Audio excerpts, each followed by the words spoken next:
안녕하세요. 3분 만나에 함께 하시는 모든 분들을 주님의 이름으로 축복합니다.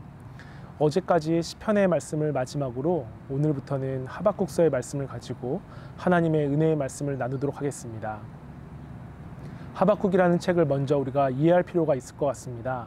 하박국서는 다른 선지서와 달리 하나님과 선지자의 대화로 구성되어 있는 책입니다. 그래서 이 책을 시작하자마자 선지자가 질문으로 시작하는데 여기에는 기본 전제가 있지요. 바로 이 세상에서 공의와 정의를 사랑하시는 분이 이스라엘의 하나님이라는 것을 인정하고 있다라는 것입니다. 그래서 오늘 본문 1절부터 4절까지 보시면요, 하박국은 그런 공의와 또 정직을 사랑하시는 하나님께서 왜 악을 그대로 보기만 하시냐며 감정을 쏟아냅니다. 실제로 이 시대 때 유다 사회에 팽배해져 있었던 그 부조리의 문제가 너무나도 심각해서 유다 사회의 공평과 정의를 완전히 마비시켰기 때문입니다. 이에 대해 하나님은 5절부터 11절까지 답하시는데요. 5절에 보시면 하박국이 질문했던 지금 유다 사회를 조명하여 이 사회의 부조리에 대한 답이 아니라 국제정세를 들어서 이야기하시고 계십니다. 5절을 보시면요, 너희는 여러 나라를 보고 또 보고 놀라고 또 놀랄지어다. 하나님은 하박국 선지자에게 너가 사는 곳만 바라보지 말고 더 눈을 넓게 열어서 보라라고 말씀하십니다. 오늘 우리에게도 동일하게 주시는 말씀이지 않을까 생각합니다.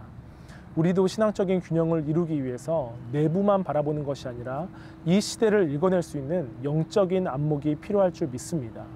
그러면서 하나님은 바벨론군을 들어서 유다를 치시겠다라고 합니다. 이 소리는 하박국 선지자에게 충격이었을 것입니다. 유다 사회의 악한 지도자, 공의와 정의를 해치고 있는 사람들보다 더 악질이 바벨론이라는 것을 잘 알고 있었기 때문이죠. 하나님께서는 악을 심판하기 위하여 더 큰 악을 사용하시겠다라는 것인데, 만약 여러분들이 하박국 선지자라면 너무나 큰 심판의 선언이라고 느끼시지 않겠습니까? 그런데요, 11절을 보시면 이렇게 나옵니다. 그들은 자기들의 힘을 자기들의 신으로 삼는 자들이라.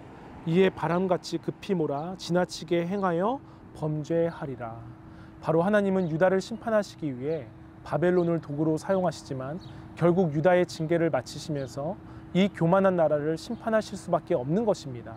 자기들의 힘을 자기들의 신으로 삼는 자들을 하나님은 가만히 보고 계실 수 없는 것입니다. 하나님은 우상을 섬기는 자들에게 가차 없으신 분이심을 우리는 알 수 있지요. 사랑하는 여러분, 오늘 말씀을 묵상하시면서 왜 하나님께서 고통 속에 있는 자녀들을 내버려 두시고 더 큰 악으로 심판하시는가? 이 질문에 대한 답은 하나님은 바벨론을 포함한 열방의 주님이시기 때문이다라는 것으로 결론을 맺고 싶습니다. 유다만을 하나님을 보호하시는 것이 아니라 전 세계의 열방의 주인이시고 통치자이심을 기억하며 때로는 악인이 세상에서 득세하고 승리하는 것 같이 보이지만 하나님은 여전히 믿는 저와 여러분들을 기억하시면서 일하신다라는 사실을 꼭 믿으시면 좋겠습니다.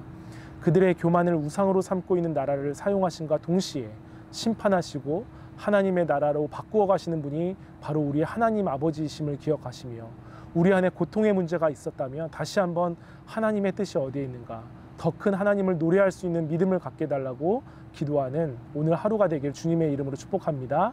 기도하겠습니다. 사랑의 주님, 왜 나만 겪는 고난이냐고 고통이냐고 주님 앞에 토로한 적이 한두 번이 아닙니다. 하나님, 그러한 모습들 용서하여 주시고 더 크신 하나님, 더 큰 계획을 갖고 계신 하나님을 우리가 신뢰할 수 있는 우리 모두가 될 수 있도록 인도하여 주시고, 오늘 하루 살아갈 때에 신실하신 하나님을 찬양하며 승리하며 살아갈 수 있도록 주님 축복하여 주시옵소서. 감사드리며 예수 그리스도의 이름으로 기도하옵나이다. 아멘.